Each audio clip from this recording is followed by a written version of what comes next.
It's BYU versus Baylor. The 18th ranked Cougars traveling to Waco to take on the 14th ranked Baylor Bears tonight inside the brand new Foster Pavilion in Waco, Texas.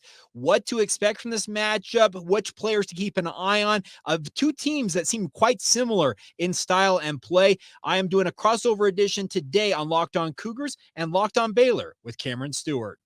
You are Locked On Cougars, your daily podcast on the BYU Cougars, part of the Locked On Podcast Network. Your team every day.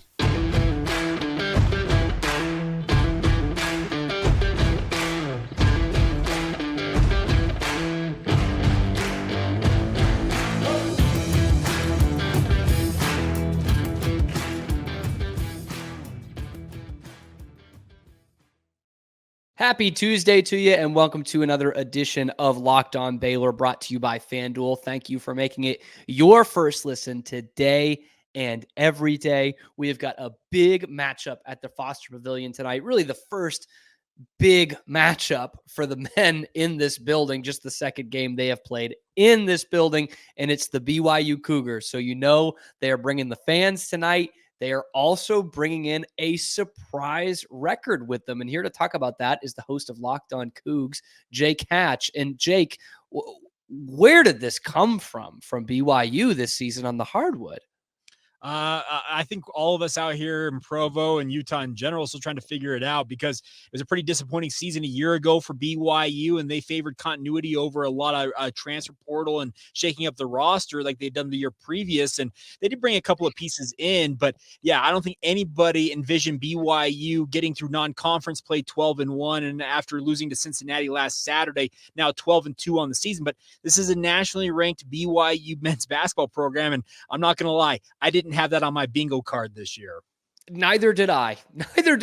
And even coming off the loss to Cincinnati on Saturday, how is the morale surrounding the fans? Is this like it was a fun non-conference, now we're in with the big boys type of attitude? Or is it, hey, that's just one. We've got plenty of momentum here? I think every fan to a person in the BYU fan base has got a different opinion on this. There are some who are saying, okay, if we can't beat the likes of Cincinnati, who's one of the more beatable on our schedule here in the Big 12, what are we doing against the likes of like a Baylor tonight? What are we doing against the likes, let's say, of a Kansas down the road, et cetera? Like there's some concern on that side. But there's other people saying, okay, BYU shot 13 of 46 from three. This is a team that's shooting near 40% as a team, one of the tops in the nation. If they get back to shooting what they have been doing in the non-conference slate, they're going to be in every one of these games. So there is a debate on, was it a one-off there, or is it a part of a larger concern of now you are in the gauntlet of what is going to be the Big 12 conference? That is a big question mark. And I kind of wanted to kick a question at you, Cameron, on that side of things with regards to Baylor. They got an overtime win on Saturday, so they ground out a win, and it felt like for 30 minutes for BYU in Cincinnati, they were going to do kind of similar to what Baylor did. But Baylor gets off to a 1-0 start. What about Baylor fans? Because they moved up to 14 in the rankings. BYU sunk from 12 to 18, so it is still a top 20 matchup tonight. How are Baylor fans feeling right now about the season? Yeah, honestly, I mean, looking back to Saturday specifically with that part first, is it was a just knockdown, drag out, win any way you can get it in the Big 12 kind of deal. And I'm not going to lie, me watching it, I was not thinking that most of the way. I was thinking, what has happened to this team? What are they going to be like night in, night out in the Big 12? What have we gotten ourselves into if we set the bar too high again? But looking back at it, and obviously these two teams are very similar in makeup, which we'll talk about in the next segment, but another high volume 3-point shooting team, and they shoot 13%. They make 2 threes the whole game. And I mean, for teams that shoot that high volume, some nights that's just not going to be there. And on a rare night, none of it's like they're all going to go cold. And that's what happened on Saturday. And I am hoping that's more so the case of it didn't fall for them, because they did have some good looks. It's not like, I mean, Oklahoma State showed some good defense at times, but it was not like they were up in the shirt, like facing Houston kind of thing. And so it seemed like a hiccup, but we will take a hiccup victory on the road in the Big 12 over the alternative any day of the week. And in terms of the bigger picture of this team, there is still something to be figured out here. I think because very similar to last year, a lot of Baylor fans, which top 5 at the preseason last year, had the ambitions of a Final Four team, a national championship type of team. And it did not pan out that way. It was one of those teams that was super talented, that was exciting to watch a lot of times, but you knew wasn't going to get you those big wins that you needed in March. And lo and behold, that's exactly what happened. And so looking at this team still, there is a consensus amongst Baylor fans that hopefully they have not played their best basketball yet, that they are still feeling each other out a little bit, that there is so much depth and talent and depth of talent on this team that they can make a serious run. But to the point where we haven't figured out exactly where they're at right now, I guess it's a long way of putting that, is I think a lot of us don't know what to expect from tonight. Even with a BYU team who we're still wondering if it's for real, there is still a section of Baylor fans that is wondering how for real this Baylor team is. So it's kind of the confusion bowl tonight of what these teams really are. Yeah, well, and that's a good point, because I'll add this on the BYU side of things. This is BYU's second true road game of the entire season. The only other road game they played this year, they lost. They went to their arch rival Utah. They went to Salt Lake City, and I was there at the Huntsman Center, and BYU had one of their most poor performances of the season and lost to Utah.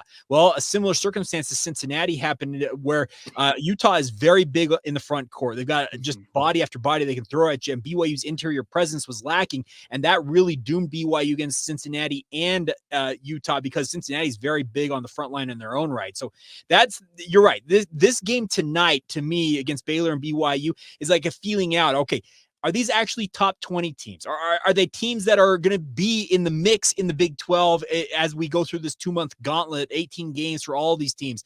How legit are both of these teams? I know it's really early on. It's only the second game in Big 12 play, but it still feels like one of those games. It's like, okay, how good or bad, or I guess good and bad, are these squads as they go up against one another? For sure. And I think whether it's fair or not, fans of the Big 12 are going to take a lot from this game tonight, right? Because let's say it's a Baylor victory, then you're thinking, okay, Baylor's kind of back on track, not that they were really off track, but they beat a ranked team. We've seen that they can do that now, and won't be surprised to see them go on this little run. And on the flip side, if BYU wins, it would be, oh, wow, BYU, maybe they can hang around here. They just took down Baylor in their own house. Like, where are they going to end up finishing in this thing? Like, they've got to be considered contenders. And so I think whether fair or not, there's going to be a lot taken from this game. So is this one that the Cougars fans have had circled? Yeah, I think BYU fans are just excited to be a part of the Big 12 and just to get kind of experiences for the first time. There's been this excitement for 2+ years of BYU joining the Big 12 conference. That announcement came back in 2021 that they were going to join the conference. Now they're actually in it. And I think the biggest thing is there's just like this wow factor, the fact that they're playing Baylor. And guess what? It counts. Like it is a big deal to be playing Baylor. And the other thing about this is Baylor's got new digs. That new pavilion y'all have got down there looks phenomenal. Not very big in terms of capacity, 7,500 folks, if I'm not mistaken, capacity-wise.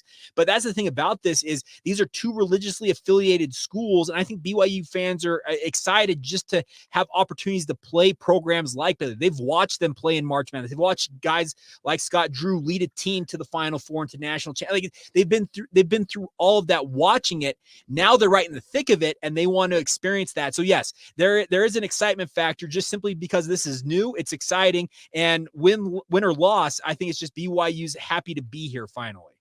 Definitely happy to be in the Big 12. We're happy to have you guys here. We're going to talk a little bit more about that and specifically into this matchup and get real basketball-y for you coming up after this. Today's show is brought to you by our friends over at Jace Medical. I know all of us come to sports to escape from some of the crazy realities of our real life, but can we just talk for a minute about preparing for real life? That's where Jace Medical comes in. According to the FDA, pharmacies are running out of antibiotics like amoxicillin right in the middle of cough, cold, flu season. It's not a fun thing to have. It's a scary proposition. I can't imagine a more helpless feeling than one of my loved ones couldn't get the antibiotics or the drugs they needed. I can tell you recently my daughter had strep throat and she had to go through a round of antibiotics for it. I can only imagine if she did not have that, how much worse it could have been. That's where Jace Medical comes in. We're all going to be able to be taken care of with Jace Medical. It's a pack of 5 different antibiotics to treat a long list of bacterial illnesses, including UTIs, respiratory infections, sinusitis, skin infections, among many, many others. The best part is any of this stuff could happen to us, and they want you guys to be prepared to be able to battle it on your own. Visit jacemedical.com and complete your physician encounter today. It'll be reviewed by a board-certified physician, and your medications will then be dispensed by a licensed pharmacy at a fraction of the regular cost. It's never been more important to be prepared than today, my friends. So go to jacemedical.com. That's JASE medical.com and use the promo code LOCKEDON to get $20 off your first order. Today's show is also brought to you by our friends over at UCCU. Learn and Earn. The UCCU mobile banking app is paying your entire family to learn about money.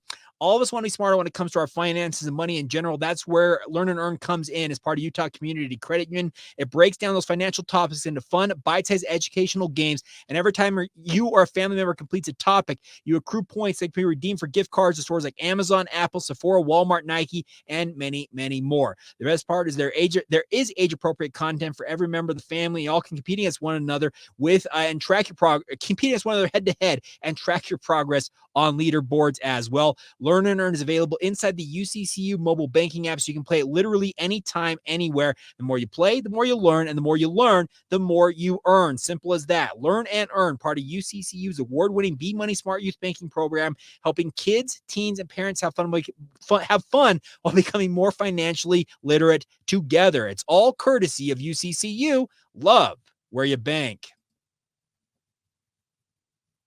So, Jake, I should have started with this because we didn't get to talk during football season. We're not on each other's schedule last year, 2023. How has life been in the Big 12 for you and the Cougars fans? I think overall it's been a positive experience. The Big 12 has been excited to have these new schools in there. Obviously, BYU just one of 4, and obviously there's going to be some new schools coming next year to round out a 16-team Big 12, and it's kind of wild to think that. But nonetheless, BYU fans, they went independent back in 2011 with the whole goal of getting to where they're at today, and that is being a member of, it'll be the Power 4 soon enough. It's currently the Power 5, but they're excited to be here. They're looking forward to being one of those partners that alongside a program like Baylor, where they're religiously affiliated schools where they can kind of associate with one another, build some new rivalries, get to see new parts of the country. Because I've got some BYU fans I know that live in Texas, but the fact that the BYU is going to go to Waco on a fairly regular basis, whether it's in football or basketball, is an opportunity for BYU fans, which are literally spread across the country, if not the globe, to go and see the Cougars play in some new locales. So yeah, it's been a very, very positive experience for BYU. Now, couple of years in, if you're not winning, that whole luster of being in the Big 12, that would wear off. But I think the fact that they're just in here where they've wanted to be for well over a decade, that's the most exciting part.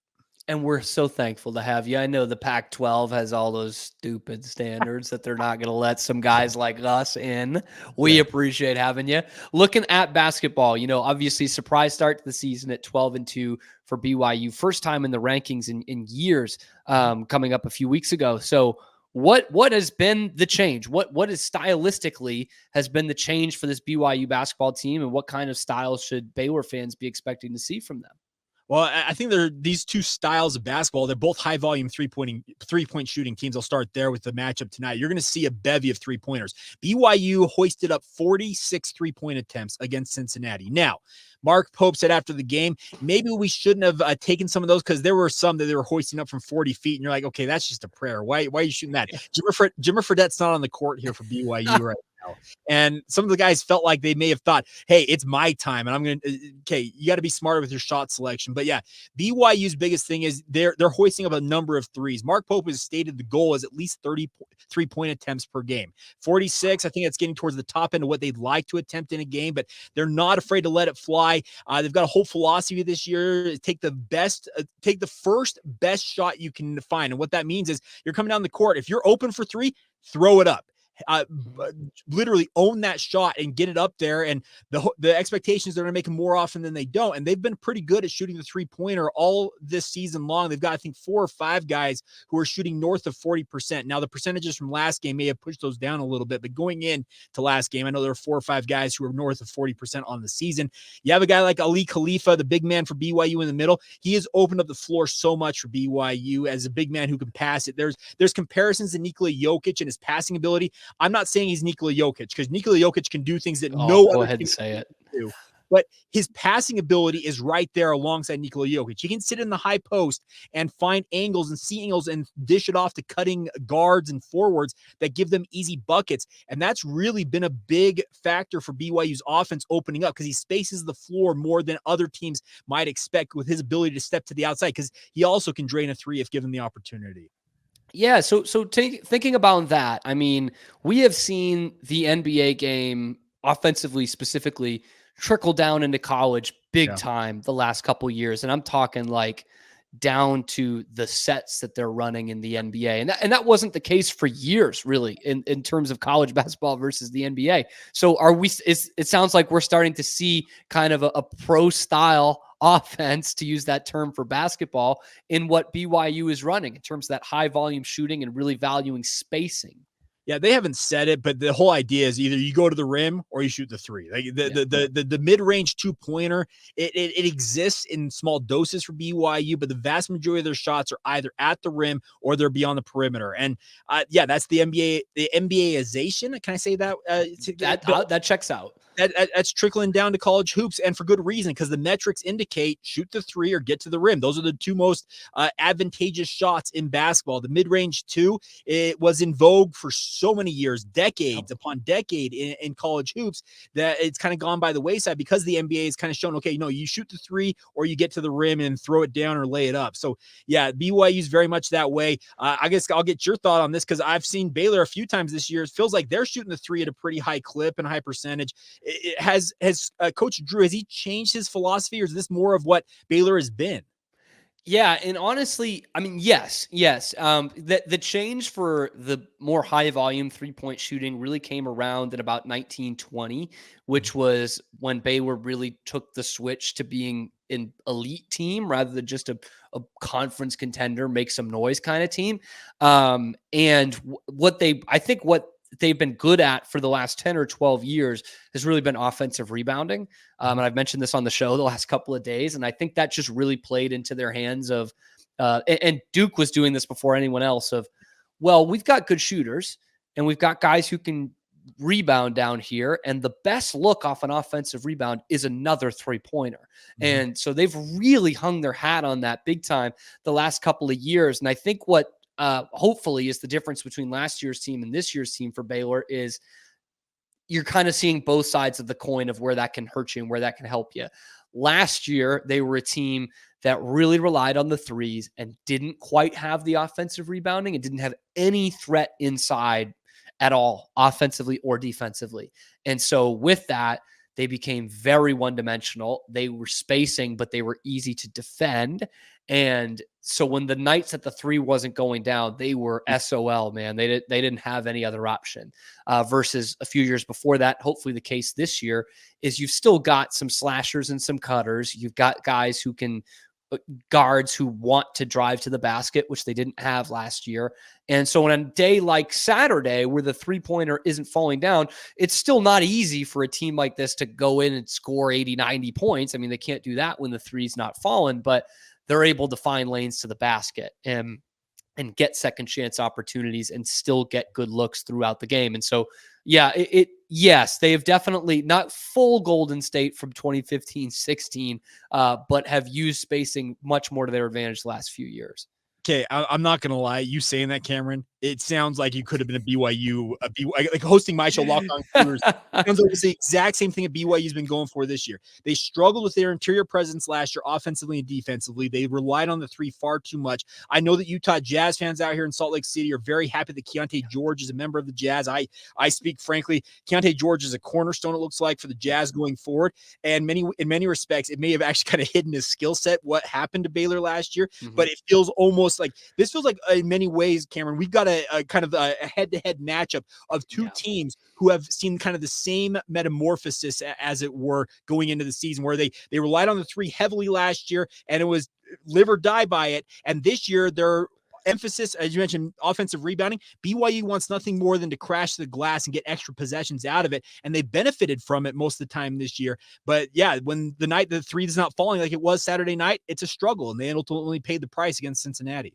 It's going to be Spider-Man meme tonight. Like, it's going to be the same team, and maybe Baylor's a little bit more skilled and more developed at this stage, but they are very similar in the philosophy. And the few times that I've watched BYU this year, that has certainly been the case. And yeah, we're big Keontae George people. I think we knew from the jump he was more tailored to the NBA game maybe than he was for college, but still gave us a pretty darn good season down here at Baylor. But we're focusing on tonight's game. And in just a minute, we're going to have all of Jake's great hot takes, bold predictions on tonight's game and what this will look like when the two Spider-Mans face off against each other at the Foster Pavilion.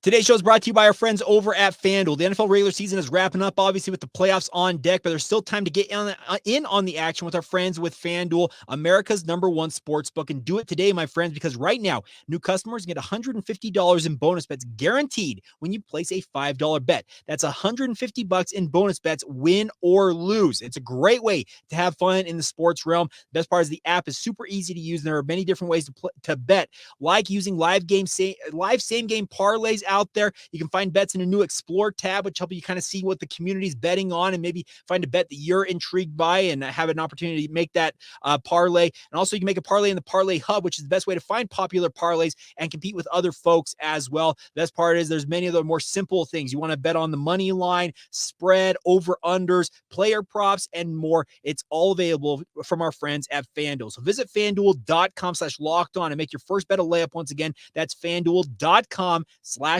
on. FanDuel is an official partner of the NFL. All right, Jake, let's get down to brass tacks here. Baylor, BYU tonight. We already talked in last segment, very similar teams. What are the keys in a game like this when these two teams are so similar?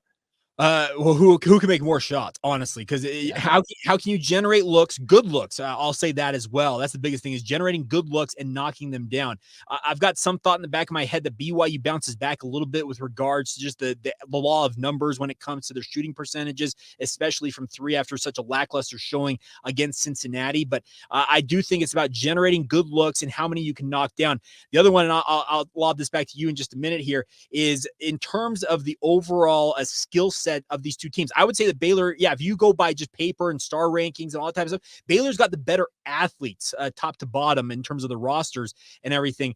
But I think the bigger thing is, who can control the boards, because it really feels like these two teams, they're going to want to crash the offensive glass and generate those extra possessions and then generate extra shots and make sure you get good shots. The shot selection for BYU most of this year, if you go game by game, has actually been pretty impeccable. They've moved the ball. They've tried to pass it to set up a better pass for their teammate. But against Cincinnati, I'm not sure if guys got a little over their skis and felt like, hey, it's my time to shine. It's the Big 12. It's the biggest stage. I'm going to go do what I do. But it felt like the ball movement lacked for BYU. So I'm interested to see if that ball movement, the sharing of the basketball, happens more freely for BYU, and that maybe generates more opportunities, even though they're playing in a hostile environment for just the second time all year. And by the way, to focus on rebounds, I mentioned this on my show yesterday, but overall rebounding, BYU is #1 in the conference, whereas Baylor is 14th, which is last of the teams in the Big 12, which seems deceptive, right? Because you look at offensive rebounding, BYU's 4th and Baylor is 7th. And so two teams that are solidly in the middle there. And what and by the way, opponents rebounding, which I think is an interesting stat, BYU 4th, Baylor 1st. Okay. So it's an odd numbers to stack up against each other. But I think that goes into what we were talking about in the last segment in terms of these teams that are high volume shooting and really value efficiency and the smart shots. Okay, so if I can ask you, I'll answer this question here, Matt. I'll get your thought first. Yeah. Is there a guy or two, I guess, X factors in this game in your mind for if Baylor wants to win this game, if they want to get to 2-0 in Big 12 play, who is the one or two guys you think from the Baylor side need to step up in this matchup? One of them, I promise I am not buttering up to you when I'm talking about this. I'll start with the other one. First one I'm looking at is Langston Love, who is a guy who has been off the bench for Baylor all year, but has been a spark plug off the bench. He actually was the second leading scorer on Saturday with 17 off the bench and really turned the game on its head in the way that Baylor needed it to, of a guy who was going to come in and just put his head down, get to the basket, whether it was laying it in, getting to the free throw line, or both. He was saying, the three-pointer's not falling today, and he usually provides what they need off the bench offensively. Now, with this game coming down to rebounding, another guy I'm looking at is second-year BYU transfer, Caleb Lohner, who is a guy whose role has changed since when he first started here, to the point where he is essentially an energy guy. He's going to be open for threes tonight. I'm praying already that he's not taking them. But he is a guy who can get aggressive down low and can be the best rebounder off the bench for Baylor on any given night. And if he can do that and kick out for some open threes, or maybe they respect him enough that he gets some putbacks, that is going to be a huge injection for Baylor. Not that and honestly, even with these numbers, these overall rebounding numbers being poor, I don't think that's a big area of concern for Baylor, which I know sounds weird to hear coming off those numbers. But if he can provide that extra against such a good rebounding team, that is going to get Baylor the extra looks that they might need to get over the hump in this game. Can I quickly ask you, what's Caleb Lohner? What's been the reception to him since transferring from BYU? Because I know BYU fans had a love-hate relationship with him during his time in Provo, but how's he been received in Waco so far? Love-hate thing sounds right. Now, I think it was probably because of the expectation that Baylor fans had coming in, and I'm guilty of this too, of thinking he was going to be kind of this, I call them slash guys, which we have Jalen Bridges for in the starting lineup, a guy who can actually cut and slash, but who can be a presence down low when you need him. Jalen more so than Caleb Lohner, a guy who could shoot from the outside and stretch defenses out a little bit. A guy who could put the ball on the floor and get to the hole, even had his size. We found out quickly Caleb Lohner is not that. He is not that. And there were times last season, and I do think overall, it's not a terrible thing because he was putting in such great effort, but he couldn't get out of his own way. He just couldn't. I mean, dribbling the ball off his foot, committing fouls with 1 second left in the shot clock on guys who aren't shooters, and things like this, where he was almost hurting them more than helping them, but at least putting out the maximum effort, which coaches will excuse a lot of things if you're putting out the effort. This year, he is putting out the effort. I think he is expecting a little bit less from himself in terms of scoring and rebounding, and is playing good defense and is giving them good energy off the bench. So right now, until he starts taking those open threes again, the tides are very good with Baylor fans and Caleb Lohner. Okay, so I want to answer my own question about the X factors for BYU in this game. So two guys real quick. Jaxson Robinson's been getting NBA draft buzz over the last couple of weeks. Jonathan Givony from ESPN and Draft Express rated him number 38 in his current top 60 rankings for NBA draft prospects. He had one of his quietest performances against Cincinnati, and I felt like that game was a game that was tailor-made. You kind of talked about what Baylor needed a guy to step up in that game against Oklahoma State and just take control. Well, Jaxson Robinson is their sixth man. They needed him to take more control of that game and control the offensive flow. He was not that aggressive. He's too passive, I felt like, against Cincinnati. And I'm guessing the coaches are going to be on him and say, no, go hunt your shots.